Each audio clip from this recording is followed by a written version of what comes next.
Nous sommes arrivés à un point décisif de Tokyo Revenger. Des révélations s'enchaînent, des retournements de situation inattendus ou encore des interrogations qui ne sont toujours pas répondues. Et c'est ça que nous allons étudier aujourd'hui. Salut les gens, c'est Ninja Vance. Aujourd'hui on se retrouve pour une nouvelle vidéo et vous l'aurez compris, aujourd'hui on va rassembler toutes les questions qui n'ont toujours pas été répondues dans l'histoire en fait de Tokyo Revenger. Bien sûr, vous avez vu l'annonce, normalement de ce qu'on a compris, on attend toujours l'annonce du 19, il ne resterait que 5 chapitres à Tokyo Revenger, ce qui ferait arriver la fin du manga mi-novembre.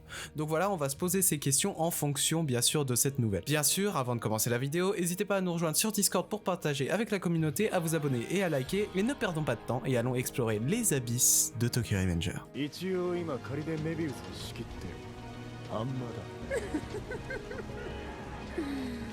マイキーこの手でぶっ殺せるからな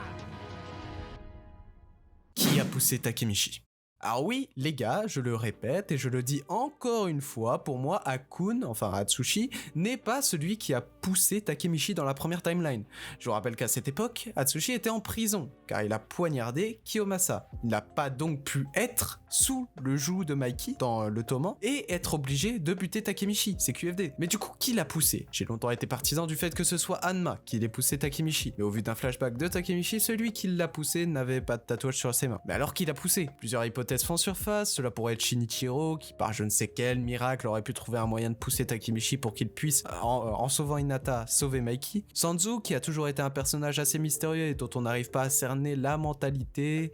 Bon, le seul souci c'est que si c'est le cas, pourquoi il est choqué d'apprendre que Takemichi est un voyageur temporel. On peut supposer aussi Mikey ou d'autres, mais l'identité du pousseur originel, j'adore ce nom d'ailleurs, reste un mystère. Qui est la personne qui observait Takemichi? Pour finir, ce qui est en rapport avec Takemichi, ouais ça a été très court, lors de l'arc Bonten, nous avions Kazutora et bien sûr Takemichi qui sont à la recherche de Mikey qui est le chef du Bonten. Et lorsque Takemichi pète un câble tellement il veut retrouver Mikey et que Kazutora l'abandonne, nous avons un plan qui laisse transparaître une silhouette. Cet homme était en train d'écouter Kazutora et Takemichi. Mais qui est-il? Encore une fois, Hanma pourrait être celui qui l'espionnait, parce que j'aime bien que Hanma ait un rôle, mais pour cette fois, je pencherai plus sur Sanzu qui a la même veste et cela, ça me semblerait assez logique de voir que ce personnage, bras droit de Mikey, espionne quelqu'un qui en veut à Mikey. Quelle histoire Hanma allait-il raconter à Kisaki? Lors du chapitre 205, on avait eu ce fameux chapitre qui parlait entre autres de la rencontre entre Kisaki et Hanma, où l'on découvrait Hanma sous une certaine personnalité, un mec qui se faisait vraiment chier dans une vie sans couleur qui va être basculé par la rencontre avec celui qui va changer cela, Teta Kisaki. C'est après l'arc Tenjiku et donc la mort de Kisaki que comme promis, Hanma se dirige vers la tombe de Kisaki pour lui raconter pourquoi il était resté avec lui, l'histoire du dieu de la mort et d'un clown. Mais qu'est-ce qu'il voulait raconter par là? J'ai envie de savoir, un personnage aussi mystérieux qui raconte une histoire, bah tu l'as pas. Du coup, on ne saura probablement jamais ce que Hanma allait raconter à Kisaki. Ça se trouve, c'est rien, mais vu le personnage, mais aussi l'intitulé de son histoire, le dieu de la mort et le clown, je m'attendais à des petites révélations. Pour cette question, je trouve ça assez frustrant car c'est probablement l'une des questions dont on n'aura jamais la réponse, vu que la fin du manga approche. Mais il y a aussi, que voulait dire Kisaki? Sans doute l'un des moments les plus marquants mais aussi des plus intrigants de Tokyo Revenger qui est la mort de Kisaki. En effet, c'est à ce moment-là que l'on apprend le véritable but de Kisaki, s'approprier Hinata comme s'il souhaitait un objet. Juste avant de mourir, Takemichi poursuit Kisaki en criant qu'il ne le laissera pas retourner dans le passé. C'est alors que Kisaki s'arrête en plein milieu de la route et... Tu crois encore que je peux voyager dans le temps?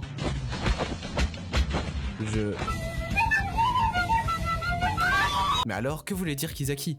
Je suis un voyageur temporel? Je ne suis qu'un déclencheur? Je suis amoureux de toi? Non, ça devient bizarre finalement.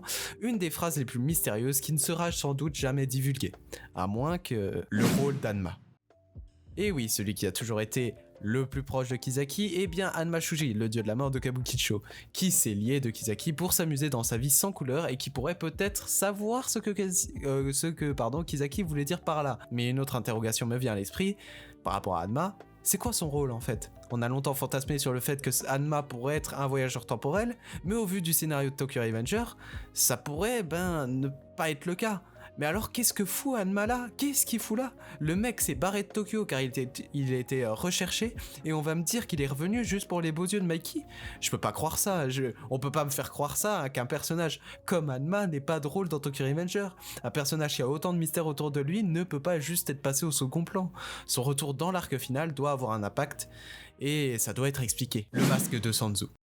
Alors oui, je vais m'expliquer parce que c'est assez bizarre dit comme ça. En effet, dans Tokyo Revenger, Mucho avait donné un masque à Sanzu pour cacher cette cicatrice. Masque qu'il enlèvera plus tard quand il rejoindra Mikey dans le Kanto Manjikai, ou encore le Mountain d'ailleurs. Mais alors qu'est-ce que fout Hanma avec un putain de masque? Je pense pas que cela soit anodin parce que bon, Wakui se ferait pas chier à dessiner un masque à tout simplement Hanma juste pour lui plaire. Mais surtout, Hanma a ce masque alors que Sanzu n'en a pas. Est-ce qu'on doit en déduire que c'est un lien entre Sanzu et Hanma? Je pense que pour celle-là, on n'aura malheureusement pas la réponse, à part bien sûr si Hanma a un rôle important dans la suite de Tokyo Revenger. Que fout Takeomi?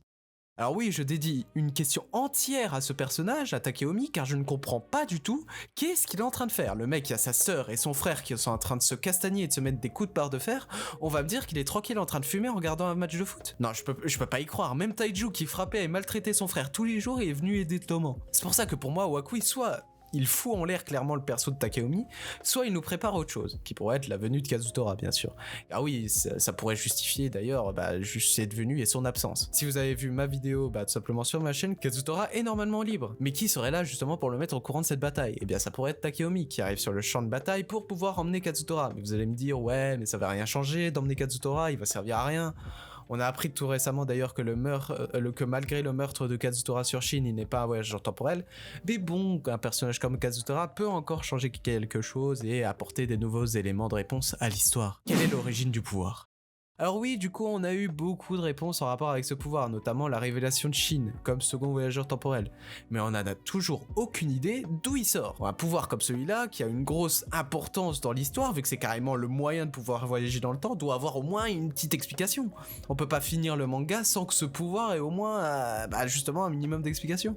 Je vais prendre un exemple, et ceux qui ne veulent pas se faire spoil l'attaque des titans, allez à ce timecode. Dans l'attaque des titans, le pouvoir et son origine sont clairement expliqués. Cela dans les derniers chapitres du manga, un parasite qui pour survivre s'est accroché à cette fille Ymir et lui a conféré ce pouvoir de transformation de titan. Une révélation qui nous est donnée d'ailleurs par Sig. Même si on pouvait s'attendre à totalement autre chose, on a au moins une explication de comment ce pouvoir est apparu et de comment il a évolué. Bref, j'ai fini la parenthèse. Que ce soit pour Shin ou Takemichi, le pouvoir doit être expliqué, du moins un minimum. Même si on nous sort que ça vient d'un dieu qui pour se faire plaisir a lâché ce pouvoir dans le monde des vivants, ou que ça vient du trou du cul du SDF, je m'en fous, n'importe quoi. Donc pour moi, avant la fin du manga, on aura cette réponse. Cela me semble être un passage obligé en fait dans un manga. Les pulsions sombres. Bon, pour finir, une question qui sera sûrement répondue très bientôt, car la question n'est pas encore très claire. Les pulsions sombres, celles qui font sombrer Mikey dans les ténèbres jusqu'à obliger Sanzu d'ailleurs à sourire après l'avoir marqué à vie, ou encore quand il a buté Takemichi de plusieurs balles. Ces pulsions sombres qui nous ont donc été réintroduites tout récemment dans les derniers chapitres avec le retour dans le passé de Shin. Un retour dans le passé qui serait justement la cause de ces pulsions sombres. Une malédiction posée sur Shin par celui qui l'a tué. Celui qui essaierait de sauver par amour ne pourra jamais changer son destin. Il reste encore quelques zones d'ombre en rapport avec ces pulsions sombres, mais surtout une question qui j'espère sera répondue, que j'avais déjà parlé en review. Qu'en est-il de South? Lui qui n'a jamais eu de malédiction, qui n'a pas voyagé dans le temps, qui est un mec normal, mais qui a eu une enfance très dure. Est-ce que ces pulsions sombres sont de même nature que Mikey, ou bien sont-elles totalement différentes? Mais là, ça me met encore le doute, parce qu'il y a une phrase de South qui est assez claire, c'est que South dit que Mikey peut comprendre ses pulsions. Alors, est-ce que c'est vrai? Est-ce que c'est faux? On aura peut-être la réponse dans les prochains chapitres, mais par rapport à ça risque d'être compliqué d'en avoir une. Voilà pour toutes ces questions qui n'ont toujours pas de réponse dans Tokyo Revenger, j'espère que ça vous aura plu. N'hésitez pas du coup à me dire en commentaire si vous avez d'autres interrogations par rapport à Tokyo Revenger, même si c'est possible que ça a déjà été répondu, comme ça je pourrais vous répondre par rapport à ça. Comme d'hab, n'hésitez pas à nous rejoindre sur Discord pour partager avec la communauté, à vous abonner et à liker. Je vous dis à la prochaine pour de nouvelles vidéos. Portez-vous bien car c'est le plus important. Ciao!